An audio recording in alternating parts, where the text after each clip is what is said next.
Kelompok 1 siap mengimplementasikan Manajemen ASN.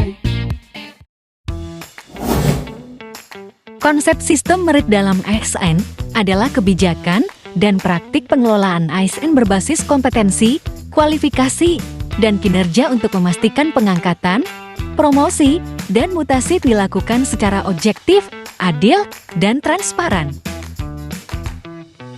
Sistem merit tidak mengenal adanya pertimbangan atas dasar hubungan, kedekatan, atau pertimbangan non-profesional lainnya. Sehingga tindakan suap untuk mendapatkan promosi jabatan menjadi tidak berlaku.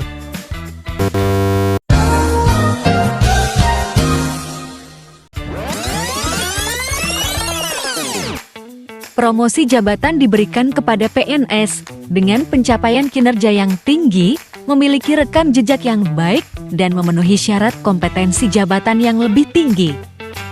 Kualifikasi memastikan PNS memiliki pendidikan, pengalaman, dan keahlian yang sesuai dengan jabatan. Kompetensi menilai kemampuan teknis, manajerial, dan sosial budaya, dan kinerja menganalisis capaian kerja PNS berdasarkan penilaian objektif. Hak dan kewajiban ASN adalah kunci untuk menjalankan peran sebagai abdi negara yang berintegritas. Negara memberikan perlindungan dan kesejahteraan, sementara ASN memberikan dedikasi dan kinerja terbaik. Bersikap profesional merupakan contoh ASN dengan integritas tinggi karena mampu bekerja secara konsisten untuk kinerja terbaik. Menggunakan jam kerja untuk kepentingan pribadi atau sekadar berselancar di media sosial adalah sikap buruk dari kurangnya profesionalisme dan bisa menyebabkan hilangnya kepercayaan masyarakat. Capaian kerja ASN yang dituangkan melalui sasaran kinerja pegawai harus terencana dengan baik, karena SKP berfungsi sebagai indikator target bagi ASN dalam menjalankan tugas dan mencapai kepentingan masyarakat secara optimal. ASN wajib mematuhi jam kerja yang ada sebagai bentuk tanggung jawab moral terhadap amanah publik dan perwujudan sikap disiplin. Datang tidak tepat waktu adalah bentuk pengabaian tanggung jawab yang memunculkan efek domino yang dapat menghambat alur kerja dalam instansi. ASN juga berhak mendapatkan dan memiliki standar kompetensi yang meliputi kompetensi teknis, kompetensi manajerial, dan kompetensi sosial kultural. Hak yang didapat ini harus dipergunakan semaksimal mungkin untuk meningkatkan kinerja instansi. Mengabaikan kesempatan pengembangan kompetensi sama saja dengan memilih untuk berhenti berkontribusi.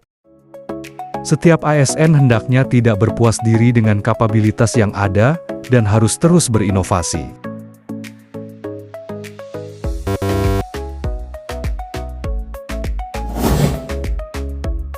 Kode etik merupakan pedoman mengenai sikap, tingkah laku, dan perbuatan, tulisan, dan ucapan pegawai dalam melaksanakan tugas, serta dalam pergaulan hidup sehari-hari untuk menjaga martabat dan kehormatan pegawai, bangsa, dan negara. Penyebaran hoaks oleh seorang ASN merupakan pelanggaran serius terhadap kode etik dan kode perilaku, karena ASN berkewajiban menjadi perekat dan pemersatu bangsa. Loyalitas seorang ASN diuji dari caranya mengelola informasi, karena setiap informasi yang kita bagikan membawa nama instansi dan negara.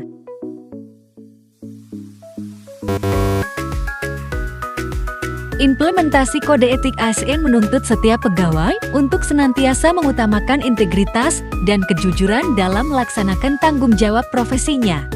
Hal ini penting untuk menciptakan budaya kerja yang transparan, akuntabel, dan bebas dari tindakan yang dapat mencemarkan nama instansi pemerintah di mata masyarakat.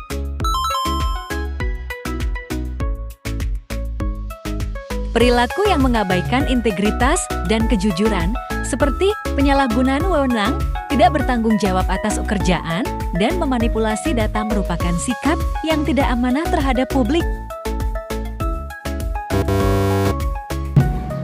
Kami, aparatur sipil negara, bangga melayani bangsa. Salam kolaborasi. Sumut berkah.